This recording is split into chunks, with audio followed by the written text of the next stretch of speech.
What up, everyone? I am Gallon Havoc, and welcome back to Havoc's Horror Show, where we talk about spooky reviews for a week up until Halloween. Well, spooky and sometimes just some cool, dark, edgy stuff. Like today.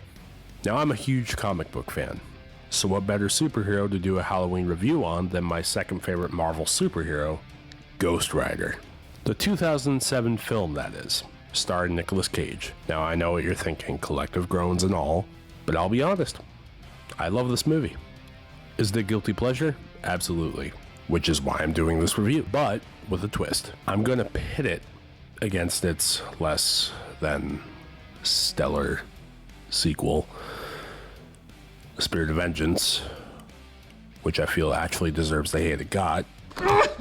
Scraping at the door! Scraping at the door! Oh boy. But before we begin, I feel I need to do this. Much better. Now let's begin. Ghost Rider stars Nicolas Cage in the titular role as stuntman turned devil's bounty hunter, Johnny Blaze. Now, being a Nick Cage movie, you can guarantee there's going to be some hammy shenanigans going on from the lead role. And while that is the case, I feel it actually works for the movie. For the most part. Much more so than the sequel. We'll get to that. The film definitely does have Nick Cage, well, being Nick Cage, but I feel it's toned down compared to some of his other works. But in this movie's case, example being his first transformation into Ghost Rider, which I found acceptable because, well, his flesh is literally burning off his body. That level of pain would drive anyone crazy.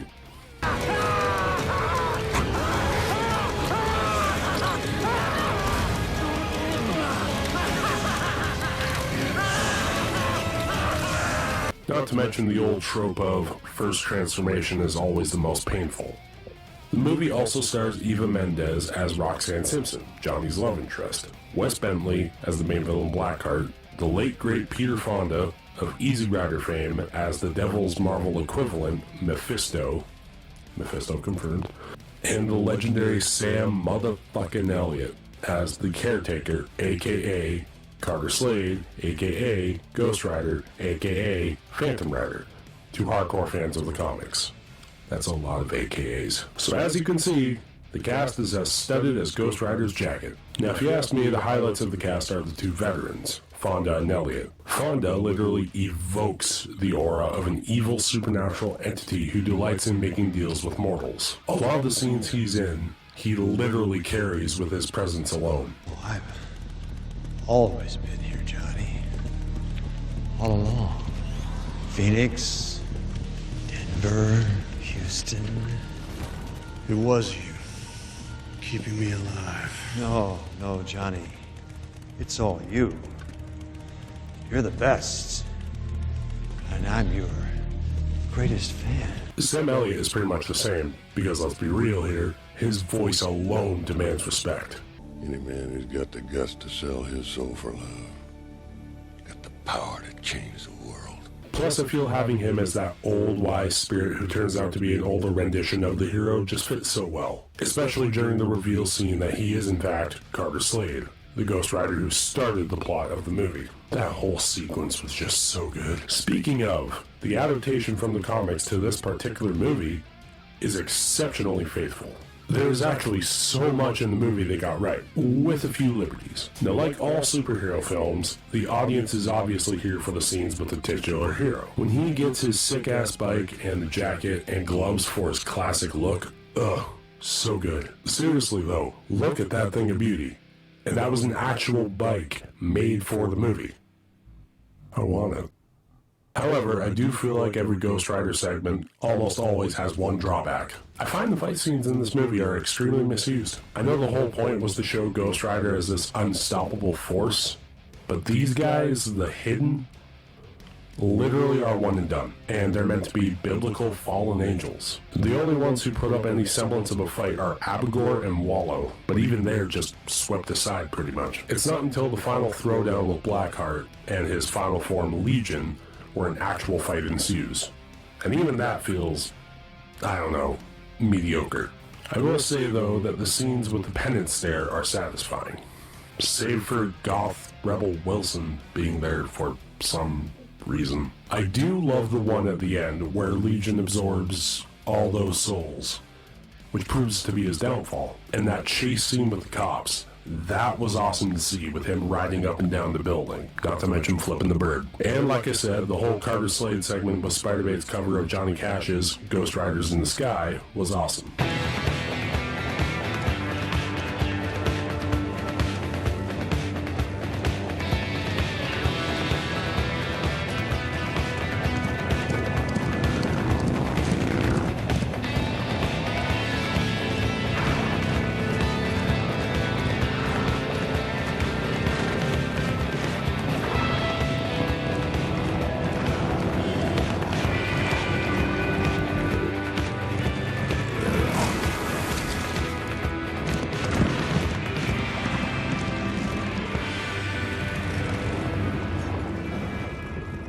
So suffice it to say, the scenes with Ghost Rider are for the most part cool to look at, if with a few problems weighing them down. But the film does have plenty of other problems. Lackluster villains, cheesy acting and humor, mostly from Cage, but it's to be expected. So I am giving the 2007 Ghost Rider film a gallant rating of 6 out of 10. It had its fair share of cool scenes that I did like, but some other elements were meh at best. Spirit of Vengeance, however, takes all the problems and cranks them. Over the top, dreadful Nick Cage acting? Screaming at the door! Check. Forgettable plot? Check. Inconsistencies as a sequel? You look like you could use a little help. Are you willing to make a deal, John? Attaboy. Do it. Save his life. Do it! Yeah, that is right. I'm the guy who made the deal with the devil. Check. However, the one thing that this movie I feel did actually better than the original was Ghost Rider himself. The charred skull and melted jacket looked badass, and the new and improved CGI helped too. They made him more unpredictable and even scary in some cases, turning a goddamn mining excavator into a weapon of mass destruction. That was cool. Though I do really miss the Hell Cycle from the first one, not this new Ducati. I mean, I like Ducatis, but that just felt like you neutered the look. But the good parts are severely outweighed by the shit show that is this movie, adding a lot more religious exposition. I get that that's the whole backbone of Ghost Rider's story, but there's a point where it's too much, and this movie goes past said point. They even had Idris Elba and Christopher Lambert, for some reason, as these religious nuts whose roles were very, very, very forgettable. And Kieran Hines as Rourke, or Mephisto confirmed, wasn't terrible, but he definitely was not Peter Fonda, who was actually interested in returning to that role. Sure, they try and come up with a reason why he changed forms, but meh. Just meh. And the kid, who's supposed to be Mephisto's next vessel or whatever, is Danny Ketch. For comics fans, Johnny Blaze's half-brother and the blue Ghost Rider? Okay. I get that he's a kid and all, and this movie has somewhat creative freedom, but I feel they could have done so much better than just shoehorning the character in there. God, this movie. And speaking of the blue Ghost Rider, they turned Johnny into a purified Ghost Rider by the end of it. See, I'm okay with this, to a degree, until he says this line. Did we win? I'm gonna say yes. Hell yes. Nope, you ruined it. As if the movie was bad enough, you ruined it. I know it's Nick Cage being Nick Cage, but come on. God, this movie. To sum it all up, Ghost Rider Spirit of Vengeance is an absolute mess. Does it have a few good points? Yes, but very, very few. I am giving it, at best, a Havoc rating of 3 out of 10. Roadkill. It would have been a 2, but I'll give it some credit for the very cool things it had. The very few cool things it had. But man, was this movie ever bad. definitely a charred black spot on the history of Ghost Rider. That being said, though, the character has had a pretty decent resurgence in the form of Robbie Reyes' Ghost Rider, who appeared in Marvel's Agents of S.H.I.E.L.D., and has been getting a lot of appearances in other media like comics and video games. I can only hope we see more Ghost Rider in the future, and hopefully have him officially appear in the MCU, because all signs are pointing to a potential appearance of Mephisto, and where there's Mephisto, Ghost Rider's not far behind. A guy can hope.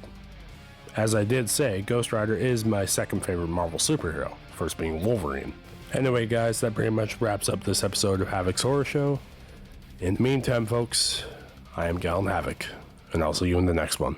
Okay, thoughts on Nicolas Cage? I think he's a genius. I mean, he keeps getting hired for some reason, and it's not because of his hair. I don't know. If I was in 70 films over 30 years and I spent each one talking at random volumes, I might accidentally win an Oscar.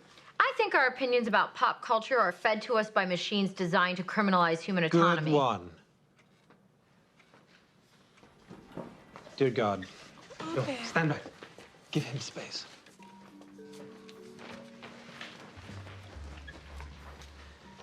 Nicolas Cage, good or bad? A challenge, certainly, but not unsolvable. Because all actors have distinct values, which I use to find answers. Abed, how much Nicolas Cage did you... Enough! I watched enough to find the answers. Because this is my reality. This is how I learned to be. And my being doesn't allow for Nicolas freaking Cage, okay? Oh, yeah! Oh, yeah! Oh! Oh!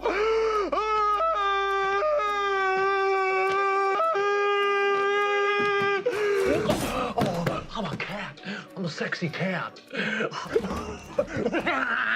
oh, oh, oh.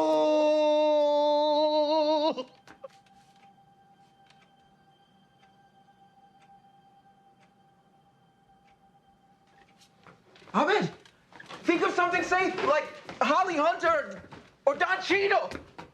Ahmed? Ahmed? That was brilliant.